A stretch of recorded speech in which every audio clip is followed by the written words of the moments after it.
morning and welcome to our Beyond Marketing Psychedelics Today upcoming group call today this morning. We have a very special guest on with us, and we're going to talk about a lot of important things today, but I want to introduce you all to our good friend here, David Drapkin. David Drapkin is one of our affiliate partners at Psychedelics Today, but more importantly, what we're doing today is talking to the Director of Education and Training at Psychedelics Today, and he's going to share his magic, the process behind adding psychedelic integration to your treatment protocols. We're going to talk today about the benefits of adding a formal psychedelic integration process to your clinic, the best practices when it comes to integration, how to drive lasting transformational change in your psychedelic experience, and definitely touch more on what David has done during his time as an educator, if you will. And just a little background on David, he is a licensed clinical social worker and psychotherapist from Birmingham, England, now living in Israel. He's a seasoned mental health and addiction practitioner with over 15 years in the frontline clinical, supervisory, and managerial positions. He's had encounters with this non-ordinary states of consciousness that go back 25 years and incorporate the mystical, ecstatic, and transformational and healing realms of psychedelic experiences. David, thank you for joining us this morning. It's an absolute pleasure to be here. It really is. I'm so happy we could make it happen, Karan. Thank you. Thank you. Thank you. So as we have people rolling in, this is a recorded call. We're going to have a lot of questions coming after today. We're going to have questions during this time today, but I'd like to start off with kind of a little bit more about who David Drapkin is and how he ended up at Psychedelics Today in this role, and obviously now being in Israel, and I mean, we'll definitely talk about that as well to a certain extent, but the importance of what you're doing and how you ended up here. Wow, that's a very long story, to be honest. So I hope everyone's sitting comfortably. I've had an amazing life, to be honest. It's amazing I'm still alive. I've had some near-death experiences that have definitely influenced who I've evolved into. And I've had quite a lot of, mental health challenges since I was a little boy in England that have definitely shaped my life as well. And I still struggle at times with depression and OCD, and suicidal ideation have been just part of my just makeup, kind of default mode network and psychological infrastructure. And at times who I have been, has included a lot of uncertainty and doubts and fears and insecurities. And the good side of that is it has put me in a position needing to do a lot of introspection and healing and self-care and self-love and evolving. So I grew up in England in a very kind of upper middle class Jewish family. Started having quite significant mental health challenges as a teenager. What I now know to be depression. Also, I was having some kind of audio hallucinations as well. Suicidal ideation, self-harm, eating disorders, and some violence in my community and abuse within my family. So at the time it was, I was going through very, very intense psychological experiences that I had no idea what to call it, what it was, if it was normal. So I just internalized it all, and it didn't look pretty. So I developed an identity to hide behind that was initially all about soccer, and then rugby, and then stockbroking and money. And so I was going to be an economist, stockbroker, investment banker, go to London and earn my fortune. And at the age of 21, I got electrocuted in a near-death experience, and I was kind of literally being electrocuted for about 15 seconds, screaming for my life. And at the point that something inside me said, that's it, you're going to die, Dave. You're dead. Let go. At that moment, the actual fire, the heater exploded. And literally from that moment on, I realized that I didn't know who I was, what life was for, and that everything I'd constructed my identity on as president of the University Economic Society and kind of money mad stockbroker, that wasn't really who I was. So I really didn't know where to go next. So I went down a pathway of Buddhism and vegetarianism and hiking and camping in nature and going on retreats, traveling around Asia and Australia and New Zealand for almost 10 years. Had some wonderful experiences. At some point became a social worker when I realized I needed to get a job, earn some money, get married and have kids. I was like, okay, my savings have nearly run out now after 10 years. I need to get a job. So I became a social worker and met my wife, moved to America, and then really focused there on psychiatry and then addiction treatment.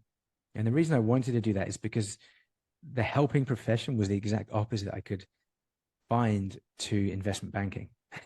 Because I was Sure. horrified by that part of me that wanted to be just a very wealthy man, and that was all I could care about. So I needed to help people and have an impact in the world, almost as a bit of a sign of regret and reparation and restoration of my soul. But also, I just thought, gosh, it's so easy to live in pain and shame from my own childhood experiences. Sure. And part two of the story, Karan, is about cannabis and psychedelics being a real help in my life. So I want to definitely have caution about psychedelics and cannabis as medicines. They have taught me some lessons by giving me bad experiences and difficult experiences that I've learned from, and learned how to respect them more and how to respect me more. And at the same time, they've really helped me when my suicidal ideation has just got a bit too strong for me at times in the years gone by, where my depression was really kind of stuck and I couldn't get out. So Sure. psychedelics and cannabis have really helped me. And it, as I guess part three of that, the pinnacle of my kind of psychiatric clinical career was being a executive clinical director of an outpatient addiction treatment center in New Jersey. It was my dream job. I managed a team of 10 people. We were doing 130 patients at any one time, IOP, OP, adults, adolescents, Suboxone prescriptions. Oh, wow. And I was in charge, and it was great. It was my dream job. But at this same time, I was starting to feel inside of me, I have to work with psychedelics with my clients. It just doesn't feel right. I'm not able to give them the healing they need, that I know that they would benefit from, that I've used in my own life, that other people are using. And I'm looking at the research here, and I was like, I can't run this clinic and not be able to offer these treatments. So I advocated for ketamine therapy. I got a big we are not ready for that yet. Of course. Come back in a few years. And so I was like, I can't stay here. So I joined Psychedelics Today about 2.5 years ago. And my life's changed. I'd never done any podcasting. And now I've done about 40 or 50 of them, and I love it. And I'm talking about psychedelics and just being a life of more truth and authenticity. That was something I really needed to do. And psychedelics are part of that. Wow. And you speak to such a nuanced discussion of truth and authenticity, especially today when it comes to mental health, inclusive of what you just talked about, being in New Jersey, working with IOP to outpatient to psychedelic integration. I feel there's not enough of that. And for somebody with your background who's gone through what you've gone through, physically firsthand dealing with that as a human being, as a patient, and then seeing the value in it, it really brings that truth and authenticity to another level. I think I speak for a lot of people in this space who are mental health providers, therapists, medication management providers, if you will, as well, physicians, nurse practitioners, whoever the case is, LCSWs and LMACs. I think we are in this field because we know there's a personal attachment to why we're doing this, because we know what it means to be on the other end of the table. We know what it means to not have resources. And I really appreciate you sharing your experiences and talking about, being electrocuted to near-death experiences and where this has brought you. So thank you for that. And, it's very inspiring to hear what you're saying. And more importantly, the podcast discussion, I've done a couple of these fireside chats and whatnot, and webinars and podcasts, and I'm really enjoying the element of the discussion points that are taking place, because there's too much of this generic, conversation that happens in the psychedelic space, not just actually in the psychedelic space, the mental health space overall. I think we're not having enough of a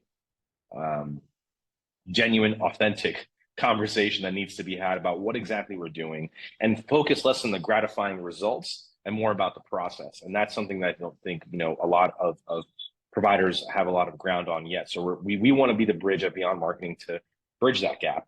And we'd like to make sure that, our clients, our future clients, providers across the country, across the world, understand that this is a comprehensive, macroscopic approach that needs to be addressed here. So with that said, I'm just curious to know, for somebody, who's, I guess you could say, have had the mental health experience on two ends of the spectrum. By that, I mean, being a patient in the UK, in Birmingham, and working with mental health population here in the US, and now you're being in Israel. What are some of the differences that you have seen? And this is, I know we didn't talk about too much in detail, but since you mentioned it, I'm really curious to know, as far as how mental health is perceived and how psychedelics are perceived, going from one continent to the other. What is your take on that?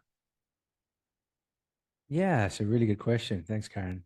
Yeah, of course. I think starting from the place of how do we conceptualize health and well-being? Where do we how how much do we expect to be happy in life? And something I realized growing up in England, most people don't really expect to be happy there. They expect just it's going to be, yeah, it's okay, life, yeah, could be worse.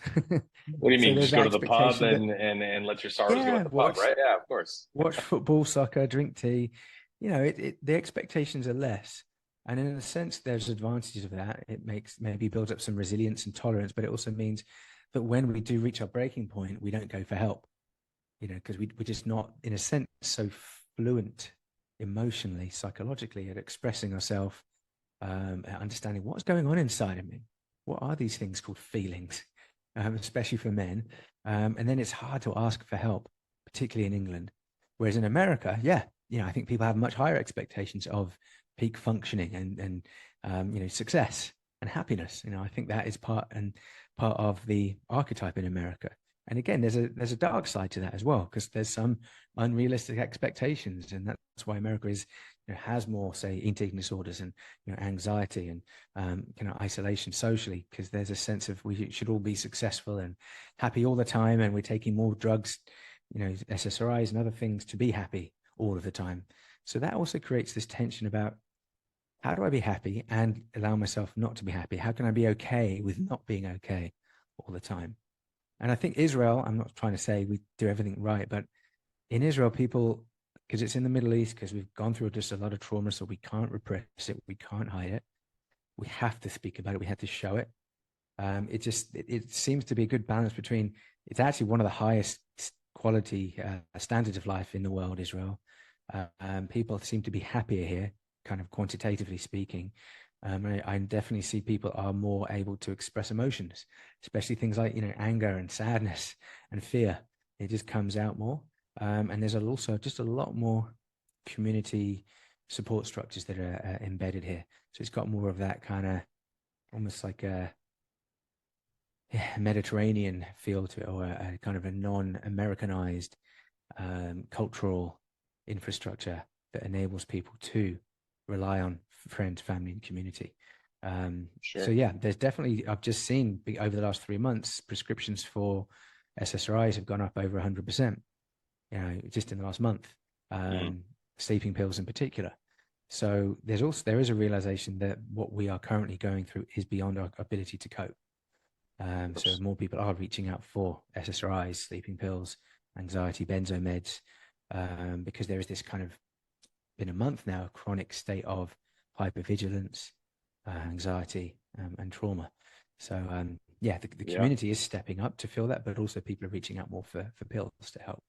Yeah, of course. And I appreciate you sharing that personal perspective of what you're seeing there. And again, as we talked about this before our call today, I thank you for doing this today with everything else going on. I think sometimes, and I just say this with a grain of salt, in the Western hemisphere, in the Western world, we tend to think that the universe revolves around us. We're not really aware of what's going on. And for what it's worth, the T word you mentioned, trauma, is a universal element that's felt by many, and it's something that's ongoing. It's not a short term symptom or process. So, touching on that, since we're talking about this, I think we were talking a little bit about a festival that was occurring in Israel, and there's a lot of survivors, and there's a lot of work to be done with these unfortunate individuals who had experienced what they experienced. Let me ask you from that perspective, what does that work look like, and is there a psychedelic integration into that as well, and how is that turning out from your perspective, and where do you see that going with a lot of those survivors? Yeah. Yeah, thanks for asking that. And yeah, I think it's important to talk about what happened, what's still happening, and some of the ways that the community is responding to help. There's a lot of trauma around the world right now, but especially since COVID, I think that's still kind of Oh flashing yeah. out. We're going through economic challenges, environmental catastrophe that we're dealing with, a lot of political kind of polarization. So we are being tested very deeply. And I think our evolution as a species has not kept up psychologically and emotionally with this kind of Mm. technological revolution. So the lag between the evolution of our society, technologically speaking, is going to be massive, and the amount of meta crises that we're currently experiencing simultaneously is far beyond any of our abilities to cope any era in time, probably since dinosaurs were chasing us. So I really feel like we are more challenged than ever before, especially in Israel, and Palestinian territories like Gaza, for example. There's trauma that's going to go on for generations. There's just no way of pretending it won't. And this is the biggest war in 50 years, maybe in 75 years in this area.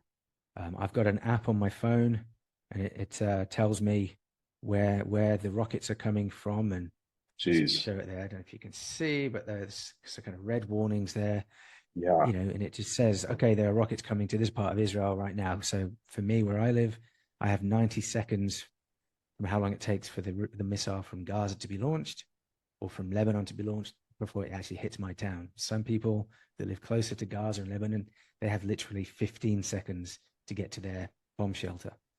So Wow. that's, this is a chronic state of hypervigilance, and trauma that we're currently living in. Part two of what I want to say, Karan, is about on October the 7th, which has been called the Simchat Torah Massacre, or Black Saturday, Black Shabbat. 1,400 people were murdered in a few different places, different massacres in different sites, mainly civilians, women, children, elderly, 240 hostages currently in Gaza. Mm. Horrific trauma and carnage. And I actually watched a video of, I shouldn't have done it 2 days ago. I just felt like I had to, just being honest here. I watched a video of the police entering the rave site in the south, a place called the Nova Party near the Gaza border. There were 3,500 young people dancing to a trance party. And as the sun was rising, which is the kind of pinnacle of the event, the DJs, playing the music, and in come, Hamas, and they murder, I think 300 people were murdered there. And I watched the video of the police kind of arriving and then seeing all these dead bodies everywhere. And it was just unbelievable to see it, and very, very traumatizing. So it made me Mm. think, what about those 3,000 people that survived, that were being shot at, that were having rocket propelled grenades there, that were seeing their friends and, be murdered around them? There's 3,000 people there spread all over the country now and internationally that survived. And some of them are actually fighting in the war right now. They just literally went from that party to the war to fight in their Of course. battalion. How do we help those people? And so there's actually an organization called Safe Heart, if you want to look it up, safeheartil.com. It didn't exist until about a month ago. Mm-hmm. And they realized there's 3,000 people that were using psychedelics. Pretty much all of them were using psychedelics at the time that Hamas came in with the machine guns and grenades and started murdering everybody. How do we work with these people? Who's going to help them? Who understands what it's like to be using psychedelics during a massacre? No one. Right. It's never happened before. So a group of people from different training programs, universities, underground therapists, and also harm reduction organizations that do harm reduction work at festivals, Sure. they came together to develop this Safe Heart organization. There were actually 3 people that were part of this festival harm reduction organization that were actually at the festival and they were murdered. So they were part of the harm reduction team that aren't there anymore. So Mm-hmm. they decided, we're going to build a team of 1,000 therapists to offer 1 year of free therapy to everyone that was at that rave, to help them. Wow. And the next 2 months are crucial. So they're front loading as much therapy as they can, group therapy to do collective healing, because a lot of the research shows that people that have experienced trauma together can have better outcomes through healing together. It's like when you bring a group of veterans, first responders together, or people Yeah. that maybe have similar experiences with sexual trauma, religious trauma. Healing as a container collectively can be even more helpful, just to feel that catharsis. So they're bringing some of these people together in group work. They're also realizing that some of the people at the rave that were using LSD compared to, say, MDMA had a more intense traumatic reaction, because Mm. LSD is harder to shake out of, Correct. and lasts longer. So people that were tripping on LSD at the festival, they have more compounded traumatic experiences than people that were, say, on MDMA or cannabis at the party. So this is a non-profit, and it's been amazing to see that they're doing this. They're also now advocating for the government to just fast track the approval of MDMA and ketamine and cannabis in Israel, because right now ketamine is just starting to be used in 2 clinics in the country. Cannabis is starting to be used for those people that get it prescribed, about 100,000 Israelis, but we're pretty far behind where Canada and America is right now. But if any silver linings could come out of that, the massacres, it's the government policy, but also the infrastructure for understanding psychedelic treatment trauma perhaps is advancing. And of course, and it's unfortunate, a large scale traumatic experience sometimes is what's needed to fast track some of these therapies and resources. And as you mentioned, the silver lining there. But to your point, it's encouraging to hear the integrative possibility, opportunity of having therapists available, because to your point, you have all these people going through this psychedelic experience together in this music festival, and then having this compounded trauma, which I really appreciate you mentioning that, because that's exactly what it is. They're constantly reliving it, constantly having to face that internal hypervigilance and fear and danger and those cognitive distortions that take place with that. So it's paramount to have that type of integration. And thank you for sharing this with us. For those of us that are sitting in other parts of the world that are trying to get an inner perspective of somebody who's there and what you're going through, I really appreciate that. And more importantly, we pray for your safety, for everyone's safety. I think, collective world that is mindful to what's going on. Any loss of life is it's just it's a sad truth that we're dealing with. Any loss of life is obviously not what anybody wants, and this has just been something that I think the whole world is seeing in real time, and how serious this is. So again, David, thank you for that.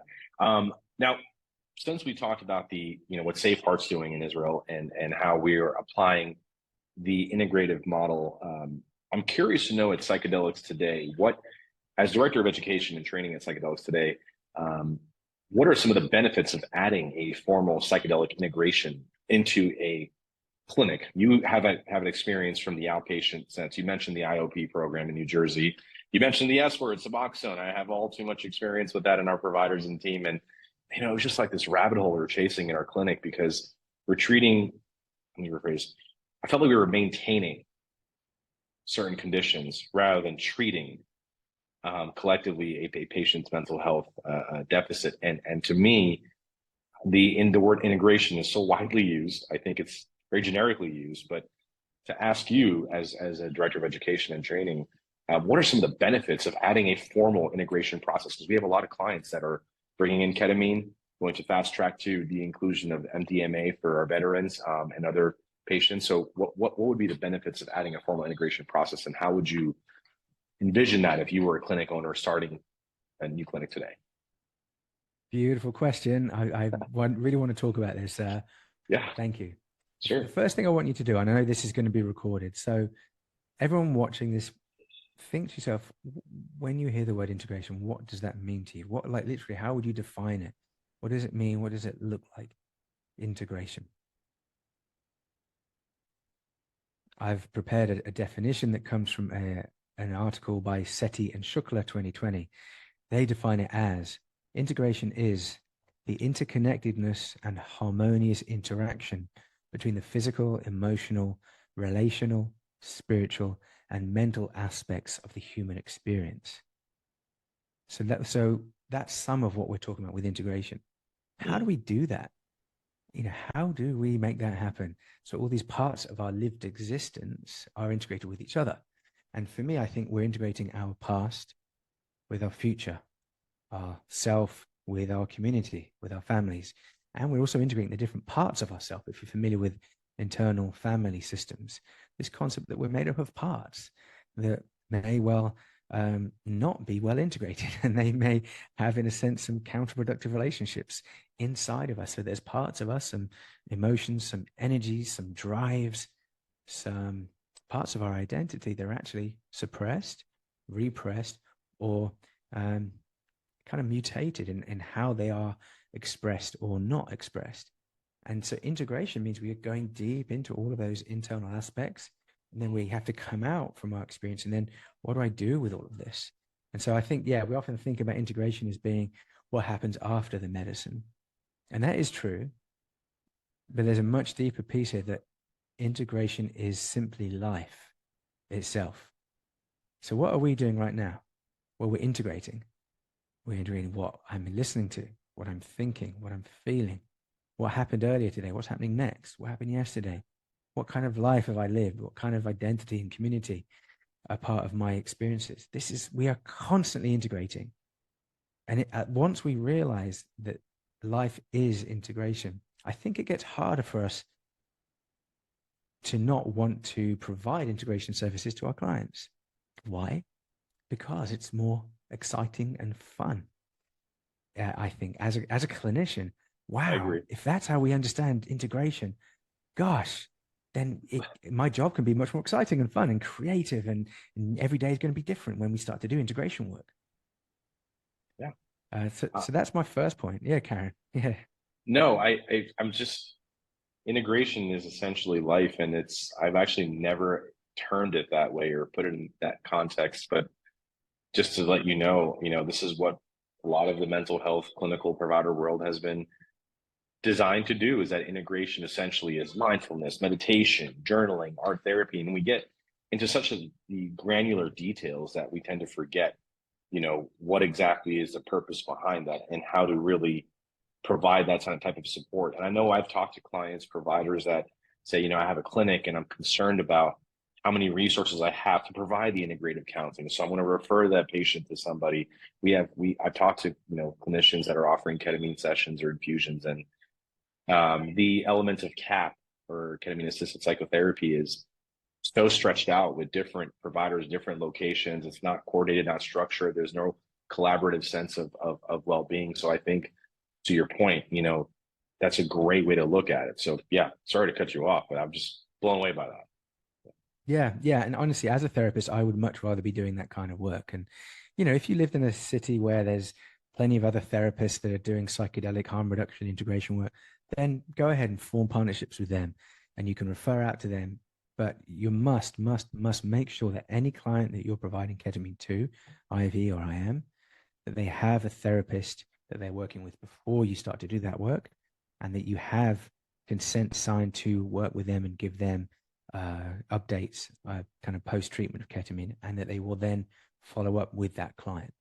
And some folks think all you have to do is just make sure that they sign a form and they don't drive home after getting ketamine, and that's it. Job done. They didn't drive home, they got an Uber. No, that is not integration. That's not Not at sufficient. You all. have to make sure they've got someone to work with, and probably a family member too. The family should be included in this. And one of our teachers in our vital course is called Dr. Adele LaFrance in Denver, I think she is, psychologist. And she's done some amazing work around family-based therapy and how to incorporate family members, how to contract with family members and make agreements as a family system of how to support a person using psychedelics before, during, and after the actual medicine work. So definitely look up Adele LaFrance. A few other reasons why I think it's great to think about bringing integration into your practice is I think there's an ethical duty. If you are going to be enabling people, in a sense, to open up the depths of their soul and their psyche, their consciousness, their trauma, then I think you also have a responsibility, ethically and clinically speaking, to provide the ongoing care to them. And it is better if there can be continuity of care from the same treatment team. Yes, you can provide some kind of a discharge note and summary of treatment, but it's much better for that client to receive their preparation, their medicine dosing session, and the integration session from the same team in the same place. It gives them a much greater sense of safety and of trust, and of being able to, just continue their treatment seamlessly. Nothing slips through the cracks. And I just think it's clients will have a deeper experience. And it just shows that you're kind of prioritizing the customer experience by offering that in-house. I also think that if you want to be ready to integrate MDMA-assisted therapy, psilocybin-assisted therapy into your clinic, then integrations is obviously part of that protocol. You can't just do the dosing stuff for MDMA and psilocybin. It really is going to be that you need to have a team of therapists, psychologists, whatever it might be. You haven't seen the regs and the REMS yet, So ketamine helps you get the REMs going, so you've got that clinical piece. But unless you're bringing in therapists to do the assessment work and the integration work, then you're not ready for MDMA or psilocybin to come down the pipeline. So you really want to build that out. And I think from a reimbursement perspective, the integration also adds on a really nice ability to deepen your kind of billing matrix, and using those CPT codes for 45, 60-minute session for a family session as well. And it just enables you to have a bit more diversity in your revenue stream when you're tapping into integration therapy and psychotherapy. So it's not just the medicine piece. And like I said, if you're in a big city like New York, maybe you can just do the IVs. But if you're not, if you are the only player in town, then yeah, it really is incumbent upon you to bring integration into your practice, I would say. And that might make people think, oh, it's more difficult and complicated. Well, yes and no. Maybe it is to start with, but not after a while. And I think group integration work is also really interesting. If you could do that, you could do groups. There's quite a few different protocols using ketamine and group kind of cohorts, where you go through, say, a 12-week cycle, or you might bring together affinity groups like LGBTQ, veterans, BIPOC groups to kind of go through healing together and in a container themselves. Sure. Yeah. And so I think those are just some of my ideas, and it just gives you a bit more, again, just flexibility to develop new ways of working with your client that they might then go, oh, wow, now I've realized this is my niche that we can go into. It gives you a bit more branding as well. If you're saying you're offering that integration work, and then you can build out, okay, this is a group for these types of clients, or this is a track for these kinds of clients to do integration work. So more kind of service lines you could build out there. Totally. And it's kind of segueing into our best practices conversation in terms of what you're talking about. And I've had this discussion countless times about the Walmartify effect of mental health, or just healthcare in general. I think patients, the public, we are consumers. We want that gratification of getting everything we need for our mental health under one roof or one umbrella. So that model to me is probably one of the directions I think we're going in. But with that being said, I think it's also important to consider the reluctance, not reluctantly rephrase, the resistance in some ways to have to incorporate these integrative models, because the reimbursement the structure is not necessarily a set precedent, because there's limited availability of providers. And, that's something that I think plays a role in it too. And you talked about psilocybin and MDMA, right? I think there's excitement, generally speaking, about the approvals, the draft guidelines with the FDA, the opportunity to be able to provide those treatments. But I think there's not necessarily a set precedent on how that's going to be done from an integrative standpoint. So you're touching on best practices, and in my opinion, right there. So let me ask you that question then. Would you say that the psychedelic integrative best practices model is, and again, I'm not saying that in New York City you need to have an IV ketamine treatment center and refer out. If that's what you do, that's great. But would you say that, ideally speaking, the psychedelic integration best practices means having a therapist internally or a counselor internally with the supervision of the treatments and the infusions of treatments is the best way to go? Is that the model that's going to be presented forward as time goes on? Is that the blueprint of how this is going to be done?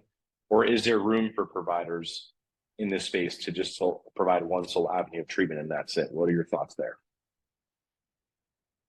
Yeah, good question. Let's riff on that one. Right now, it's, people sometimes say it's the Wild West in psychedelic treatment. It's not that well regulated. There's not very clear protocols and guidelines. So, we don't know everything how it should be or how it will end up looking in the future. So, right now, yeah, they can be separate. They can be ketamine dosing separate to integration, different teams, different clinics, it could be online as well. And there's a space and a place for online ketamine therapy companies, like Mindbloom. I think, that there is a model there, and they have managed to get treatment out to people and help folks feel a bit more comfortable doing it in their own living room. Just want to say that as an aside, it's an option. Sure. Yeah. So more broadly, about where integration fits in. So when we think about what happens when someone is using ketamine, we think about this and conceptualize it as a transpersonal experience, as an ontological shock, as a moment of, you could say, the default mode network shutting down, and parts of ourselves that we've lost contact with, that we never knew existed, that don't get to communicate much, difficult memories, traumatic experiences, fears, self-hatred. All of these experiences may well come up in a psychedelic session using ketamine. So if we are working with a client while this is happening, then we are the best people to continue working with him afterwards. So I just want to rephrase that so it's really clear. If we feel comfortable and competent working with a client in potentially the most vulnerable, powerful moment of their life, therefore we should also feel comfortable helping them and supporting them to unpack that, process that, to continue talking about that and exploring it creatively with them afterwards. It just feels, again, like a bit of a duty of care, but also it's just being customer focused and just giving the customer, the client, the best chance of healing more deeply when you're the one who, with them there, same team, same place, same protocols, and then you just go, okay, see you tomorrow. Great. Yeah. That was great. See you next week. It really just, I think it's a duty because they are going deep inside. And then for them to then have to explain that to someone else, like, okay, so when I went and saw David yesterday for my ketamine session, I felt, I don't know what it was like. I was feeling like this and this was coming up and it was kind of weird and, I can't put words to it. But if that person was there and they've written their note and it's in the chart already, that is unique. And that they are the only person and the only team that I think can really do the deepest work with them, at least for a couple of sessions after the dosing session. Sure. And you mentioned the word comfort. I think it goes two ways, right? For the patient, the client, as well as the provider, because there has to be that sense of comfort, knowing that, hey, we're going to get into the nitty gritty. There's things that are rise to the surface, and we have to be able to address that. And I always reference in my clinical experience the discussion of Amy, or the amygdala, and how we personify her to kind of ramp up those cognitive distortions, and where that provider comes in and kind of redirects some of that logical control of what these thoughts mean when they're irrational and when where they're taking us. So that's a huge part of this, and I really appreciate you sharing that.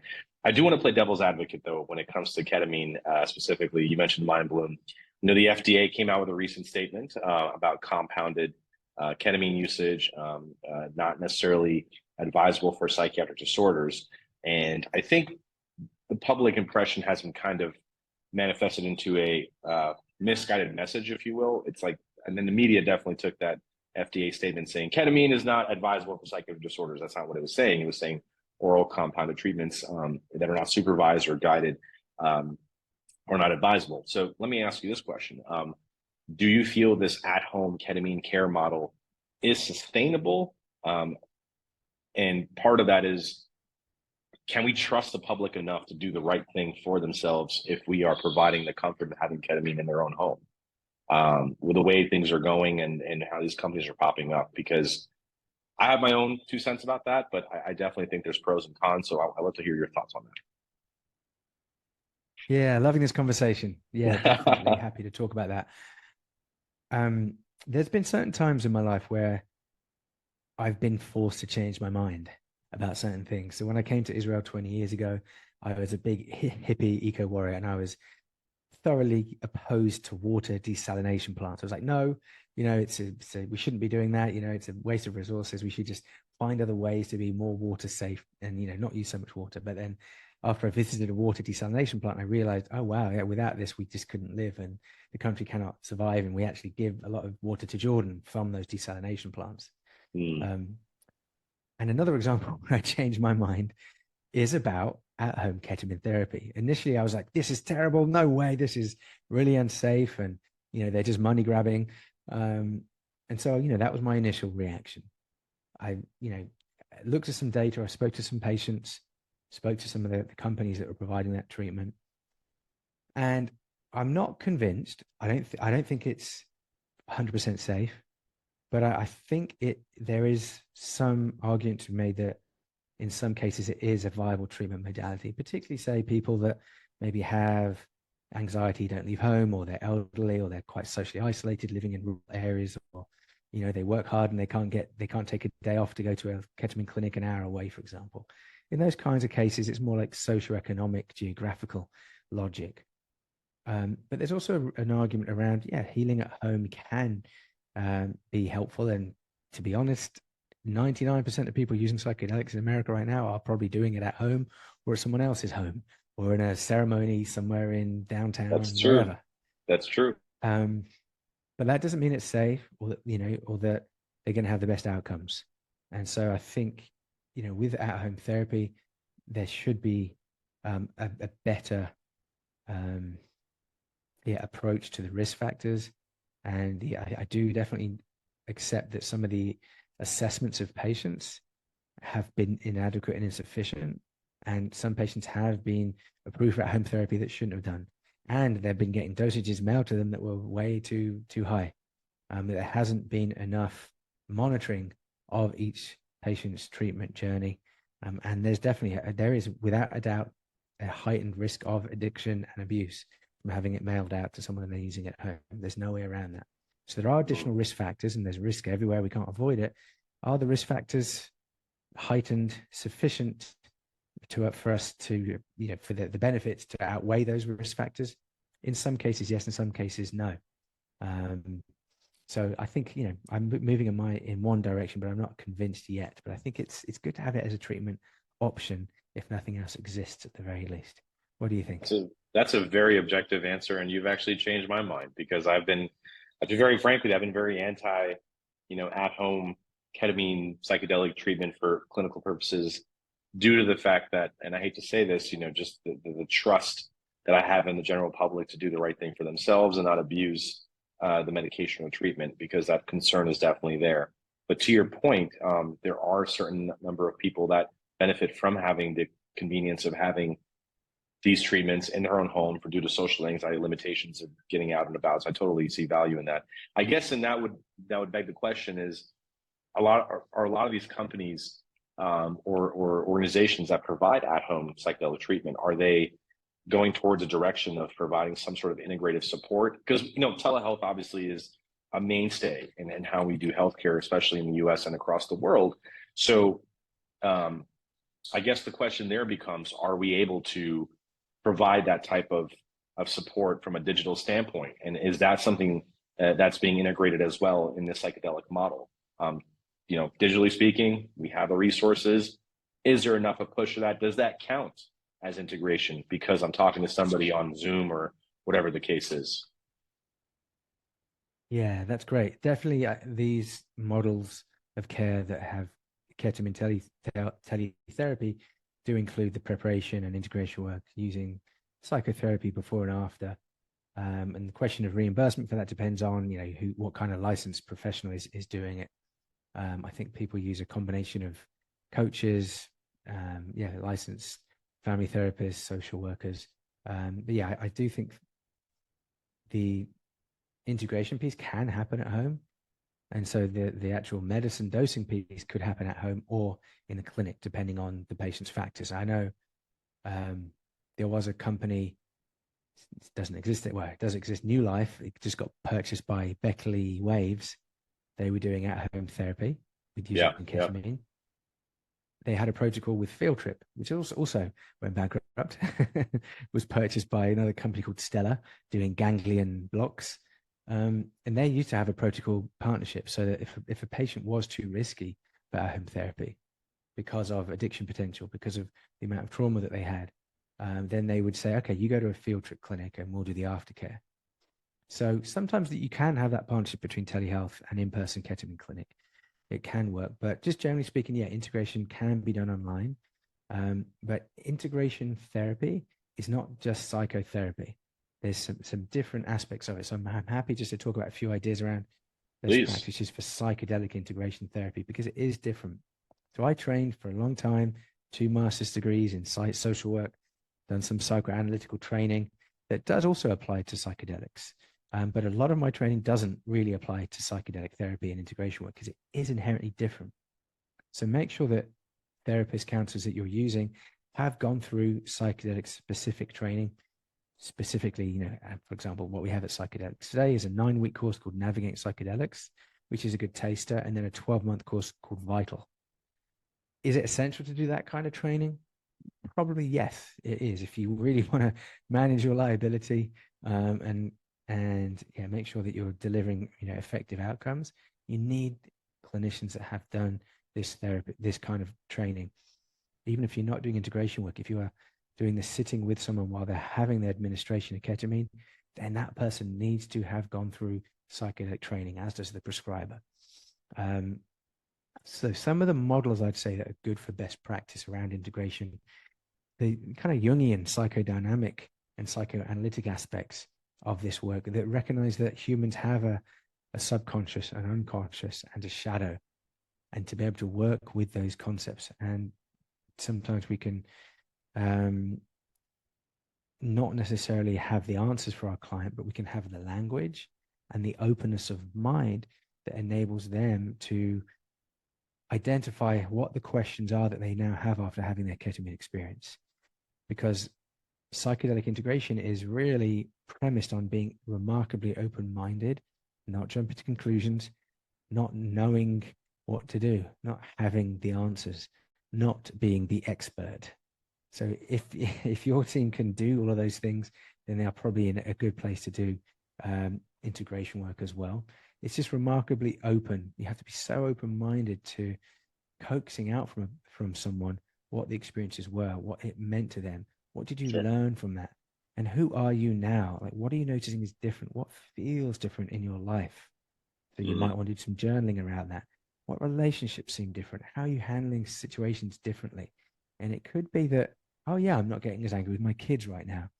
Or I'm feeling better in the morning. I get out of bed much more easily nowadays, or I'm more easy to go for a run. Or it could be actually, I'm actually feeling more like trauma or more anxiety and tension in my chest. And that's because they've been opened up by the ketamine work, and they haven't yet closed up yet, neurologically, through neuroplasticity, but also energetically and emotionally, psychologically. They remain open. And that's why, in a sense, it can get worse before it gets better, because someone is not really sure what's going to happen in a ketamine session. You can't plan it. You can't control it. And so it often means someone is literally walking around for the next couple of weeks, perhaps, with a gaping, energetic, emotional, psychological hole or wound that anything can get into and anything can kind of come out of. So that's why integration is so, so important. And that's why having less clinical medical conceptualizations of psychedelic therapy and more psychodynamic, Jungian, somatic, and even indigenous traditions that incorporate aspects of energy, spirituality, transpersonal states, that gives our clients a really helpful permission to explore and vocabulary to express what it is that they went through and are still feeling, rather than just being more kind of, cognitive behavioral diagnostic, which often, I think, limits our clients' ability to fully experience and express what they are going through.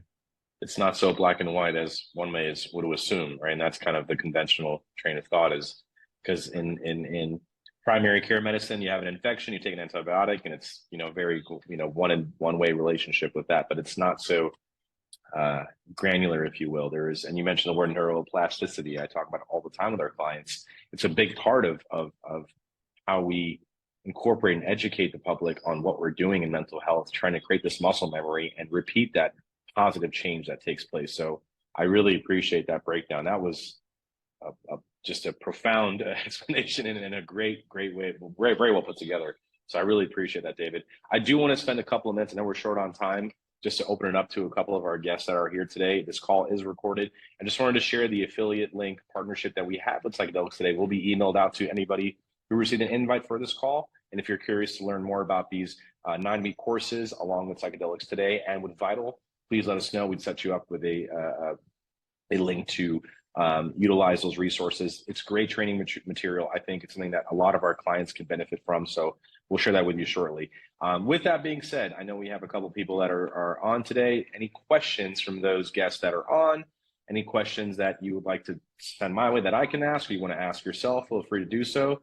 And I do want to say thank you for everybody who's joined, and thank you for everybody who's listening to this. and definitely want to hear some of your Q&A. Any questions, anybody?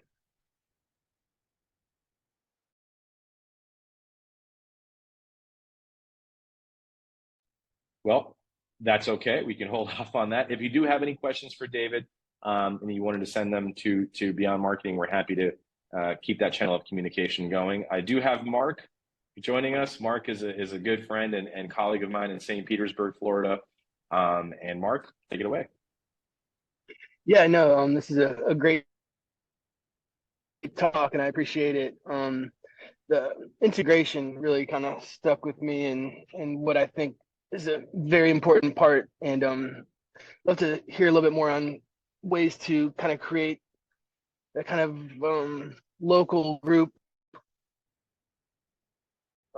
Just find the people that are looking for this type of work, and also the front side too. The education I think is important too, since it's such a new way to look at some out of the box opportunities to get some therapy. So yeah, just some education before could help set up. So Mark, and from my understanding, because I think you had cut out for a moment or two, the question is, how to set this up in a group setting in terms of psychedelic integration, and in terms of setting this up in a specific community. I think you're talking right about Tampa Bay, St. Petersburg, Pinellas County, Hillsborough County. So yeah, is that your question? Right. Yeah, and then also kind of the education as well, and on the front side. Yeah, awesome questions. Good to meet you, Mark. Education. So definitely check out Psychedelics Today and psychedeliceducationcenter.com. That's where we have a lot of our trainings, and Karan is going to share the links and their affiliate code so they can be part of that relationship. Education's key, and there's two types of education. One is for professionals, and definitely there has to be education around just understanding what this work means and how it's different to just standard psychotherapy. And then the second piece of education is public education, and that's why we do our podcasts and our articles. So I feel like if you're wanting to start something up, you should do both of those. You should do public education to your community. People are using psychedelics right now. You might want to have an integration group that's open to the community.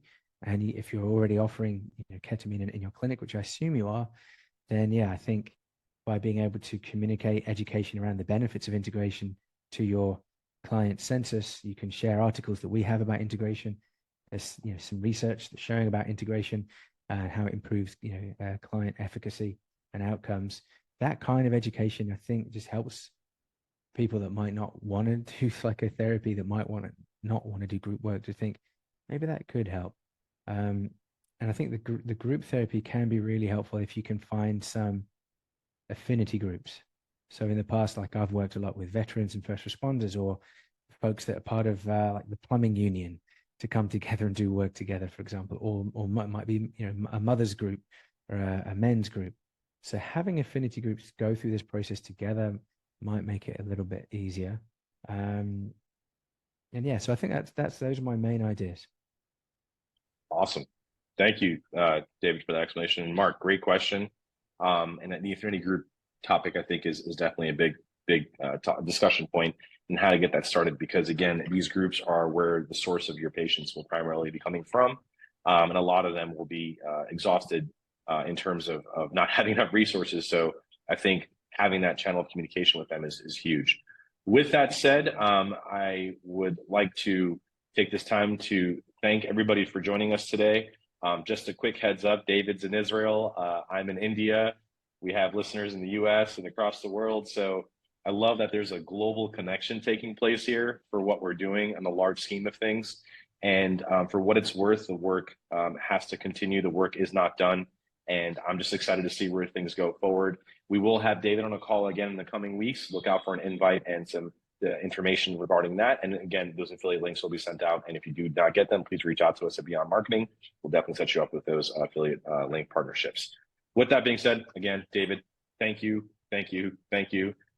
Really appreciate you joining us today, and I look forward to talking to you again.